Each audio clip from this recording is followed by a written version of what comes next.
The question is, when you leave, what will you be remembered for? There's no house you build that will last for more than 60 years. The world is moving too fast for your house to be relevant for 60 years.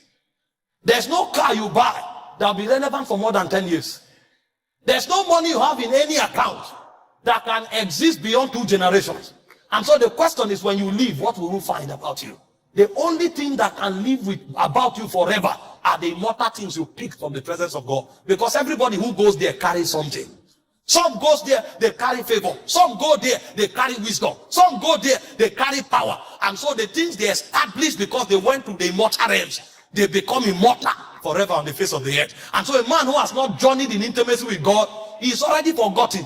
He's just using money to sustain his influence. Some people are struggling so hard to be relevant while they are yet alive. Some men have died and they cannot be forgotten because of where they went to and the things they taught. Do you think you call your child David because you love the name David? No. You don't love David. That name has no meaning to you. It is because of who bore it and who he became in God. And so when you call your son David, you are actually reminiscing on the immortality of a man who has walked with the Spirit.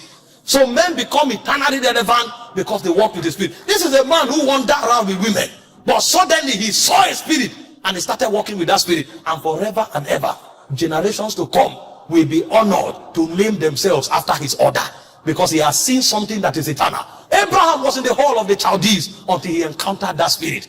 And when he met that spirit, forever and ever, you and I became the children of Abraham. Somebody may be making 1 million a month, 10 million a month, 20 million a month, and he said, I am doing well.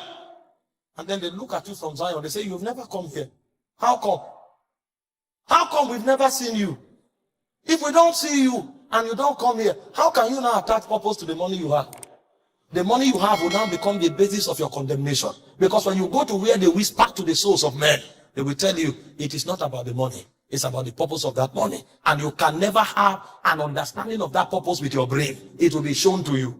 And so the first true benefit of prayer is that in prayer, men are invited to walk with God. This is why the patriarchs of old exalted prayer. Because they knew that outside of God, they were nothing. And because they now know God forever and ever, their names will never be forgotten. Did you not read about Elijah? Elijah had to be invited to the earth 4 times. God said, no, you have known the glory too much for us to let you go. So you will not die. We will preserve you for another generation. They said the spirit of Elijah came back. And after the spirit of Elijah came back, the 2 witnesses will still come back. A man becomes immortal like God because he has walked too close with God for a world to forget him. Intimacy is what provides for you the benefits of immortality. No matter the money you have, no matter the position you occupy, you will be forgotten unless you touch something that comes from the spirit that is eternal. And so the first benefit of prayer is intimacy.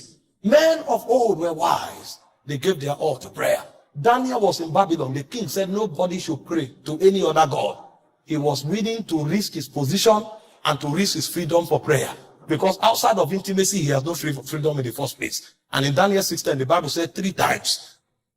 So if you are praying 3 times when they gave a law that nobody should pray, how many times do you pray when there's no law? And he said 3 times the guy prayed facing Jerusalem. He was not afraid to be arrested. And when they arrested him, he didn't apologize. I'd rather be nothing with prayer than to be everything outside of prayer. Because with prayer, I have God. Outside of prayer, I have nothing. These men knew these things and they were willing to give their lives for it.